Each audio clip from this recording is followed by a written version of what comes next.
Welcome to Bethlahem Institute of Engineering.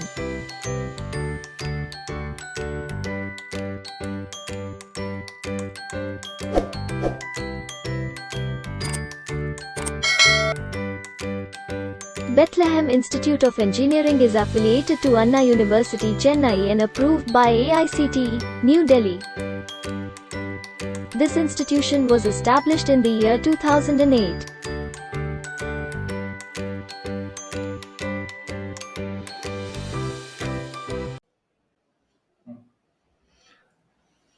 Good morning to all. I'm Santhosh of Mechanical Department. I'm going to handle layout of diesel power plant with auxiliaries. It comes under Unit 2. Now, diesel power plant. First of all, the generator is a device which converts mechanical energy into electrical energy. For getting mechanical energy in a diesel power plant, we are using a diesel engine, and this diesel engine gives mechanical energy or a rotary motion. This motion is converted into electrical energy by the generator.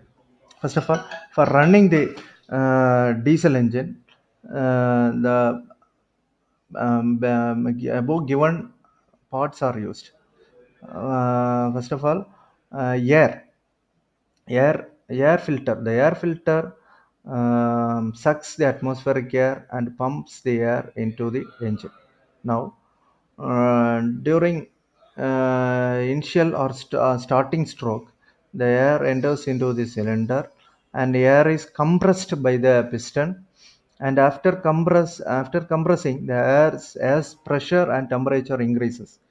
This increase in temperature and pressure, as a result of increase in temperature and pressure, as soon as the the diesel pump and injector injects the diesel, that is liquid diesel, on the engine, into the engine cylinder. The air is also hot, and as soon as the injector injects the liquid diesel on the hot air, it starts combustion. Okay, so that the piston moves to the bottom dead center and we get a mechanical energy. Next, fuel tank. The function of fuel tank is to save diesel fuel in liquid state, as like in cars or four-wheelers. Okay, the filter, the diesel pump pumps the diesel from the tank through the filter. The filter removes foreign bodies and impurities in the diesel, and pure diesel is sent to day tank. The function of day tank is to save a particular amount of, for example, if we say 100 liters of diesel is required for 1 day's operation, or continuous or 8 hours operation of the diesel power plant, that 100 liters of diesel fuel is saved in the day tank, and this diesel fuel is applied through the supply line to the fuel filter. Again, from the day tank, it is applied to the fuel filter, that is diesel filter. In this diesel filter, the fuel is again purified and sent to the fuel pump. This fuel pump pumps the diesel, that is liquid diesel, through the injector on the hot air which is compressed and whose temperature and pressure was increased. Okay, now burning takes place and we will get a mechanical energy. Next, air compressor. The function of air compressor, if the size of engine is big, we uses air compressor. The function of air compressor is to suck the atmospheric air, the air compressor compresses the air, and it is sent to the air tank. This air tank is a high pressure storage device. Here, high pressure, high temperature air is saved, that is the outlet of air compressor is connected to the air tank. This air tank contains the air, and this air is sent to the engine for starting purpose. For example, if the initial temperature is not obtained during compression stroke, the air compressor runs and supplies hot air to the, that is extra air is added to the engine. Next, lubricating oil. Lubrication means the function of lubricating oil is to absorb the heat in the engine cylinder, piston, etc. Lubrication oil is also supplied. Next, water. That is cooling water. Cooling water circuit contains a surge tank, a heat exchanger, cooling tower, and a water pump. Now, cooling water is supplied for cooling purpose. That is for diesel engine. That is the cooling system is for petrol engines. For single cylinder petrol engines, we have um, air cooling system. For multi-cylinder engine and diesel engines, we use water cooling systems. The water cooling system, in water cooling system, the hot water, that is the water which is supplied to the engine, absorbs the heat and send it to surge tank. In surge tank, the hot water is saved, and from her surge tank, this water pump pumps the hot water to the heat exchanger. Heat exchanger is nothing but a condenser. Here condensation process takes place. That is, the water in the condenser is sent to cooling tower.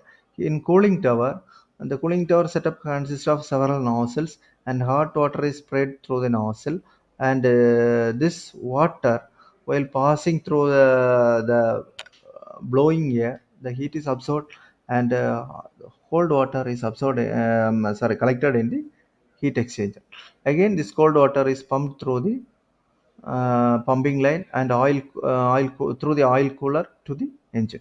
And oil cooler means this lubrication oil is also cooled in the oil cooler.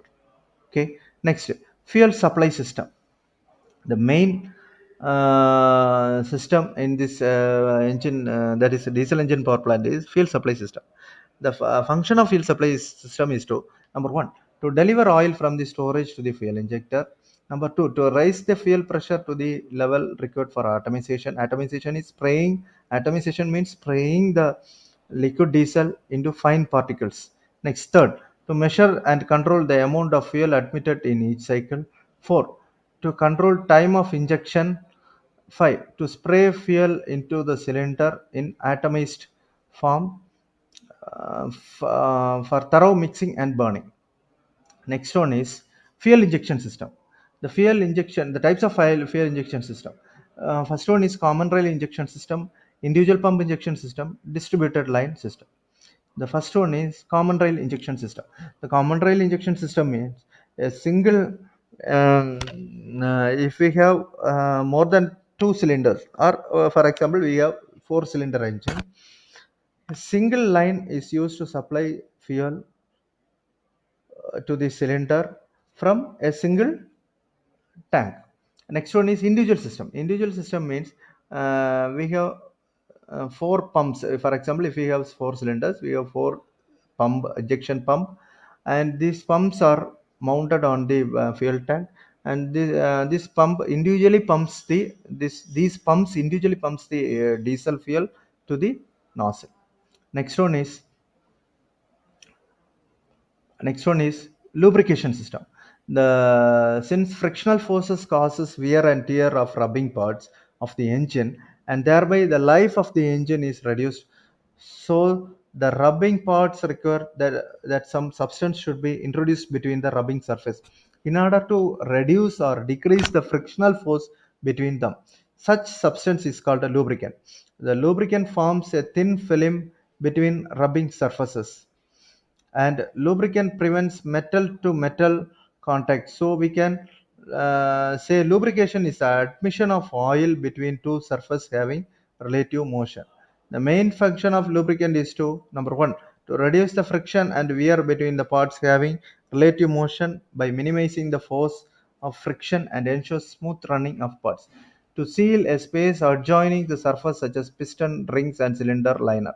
Number three, to clean the surface by carrying away the carbon and metal particles caused by the wear. 4, to absorb shock between bearings and other parts and consequently reduce noise. 5, to cool the surface by carrying away the heat generated due to friction. 6, it helps the piston ring to seal the gases in the cylinder. 7, it removes the heat generated due to friction and keeps the part cool. Next, parts of the engine. Parts of the diesel engine. Number one, cylinder wall and piston. Number two, main crankshaft bearing. Three, piston ring and cylinder wall. Four, big end bearing and crank pin. Five, small end bearing and gudgeon pin. Six, main bearing cams and bearing valve tappet and guides. Six, timing gears, etc. 7, 7. Timing gear. 8. Camshaft and camshaft bearing. 9. Valve mechanism and rocker arm. Next, lubrication. A good properties of lubrication. A good lubricant should have the following properties. Number one, it should not change its state when with change in temperature. When the temperature in the engine increases, the lubricant should not change its temperature. Second, it should maintain a continuous film between rubbing surface. Next, it should have high specific heat so that it can remove maximum amount of heat. 4. It should be free from corrosive acids. 5. The lubricant should be purified before it enters the engine. 6. It should be free from dust, moisture, metallic chips, etc. 7. The lubricating oil consumed is nearly 1% of fuel consumption. 8. The lubricating oil gets heated because of friction of moving parts and should be cooled before recirculation. Thank you.